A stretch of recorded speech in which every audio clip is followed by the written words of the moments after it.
This week is National Infertility Awareness Week. Northeastern Reproductive Medicine in Colchester tells us 1 in 8 couples in our region will struggle with fertility. But they're hoping to raise awareness of the options for them through stories of success.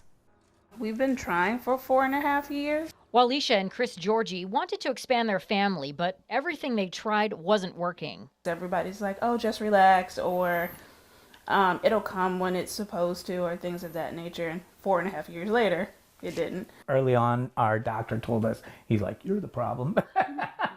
I was the variable. Their journey took them to Northeastern Reproductive Medicine in Colchester. 3 intrauterine inseminations didn't work. The first egg retrieval and in vitro fertilization cycles last year also didn't produce a viable pregnancy.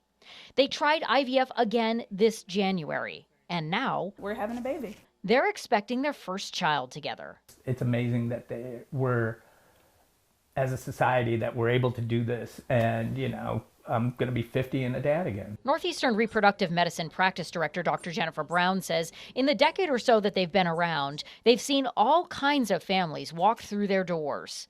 People in their 20s, 30s, 40s, heterosexual couples, same-sex couples, single parents. This is affecting a significant proportion of our community, and I don't think everybody knows that.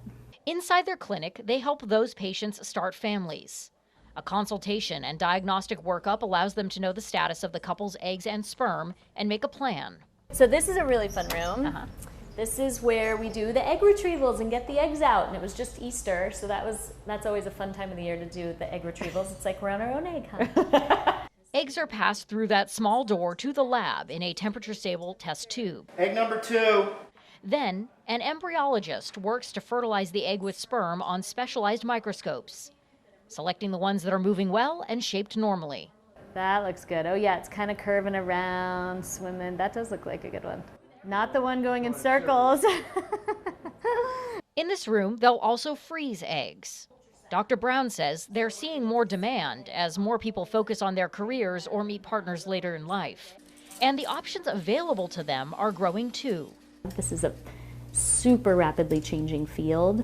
The technology is evolving, our abilities are evolving, and it's really exciting what they can utilize. So I think maybe while they may feel at the end of their rope when they come in here, they're really at the beginning of a path where we can help them achieve their goals. There's another factor that many families often think about when they're thinking about fertility treatments, and that's the cost. Insurance doesn't necessarily cover it here in Vermont, though lawmakers are working on a bill right now that could change that.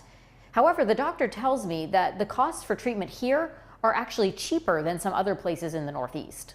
Nobody's like, oh, I need IVF. Like, that's something that I need to go through and that I need to save for. The Georgies say they were lucky. Wally's job with the state of Vermont covered their fertility treatments, which added up to tens of thousands of dollars. They want other families struggling to conceive to keep the faith. It's okay to be fearful. It's okay to feel your emotions. It's okay to not know if this is going to work. It's okay. Like, we've had failures and they were hard. And like, I think the most important thing is communication. Rainbows do come even after the thunderstorms, after the tornadoes, after the hurricanes.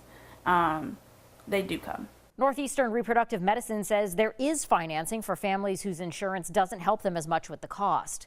Dr. Brown says the most common comment that they hear from families is that they wish they'd sought information about their fertility options earlier. To that end, they're holding an open house on Wednesday, May 3rd from 5 to 7 o'clock so that anyone who's interested in learning more can do so easily. We will have the information on our website with this story. In the studio, Kat Villanzoni, Channel 3 News.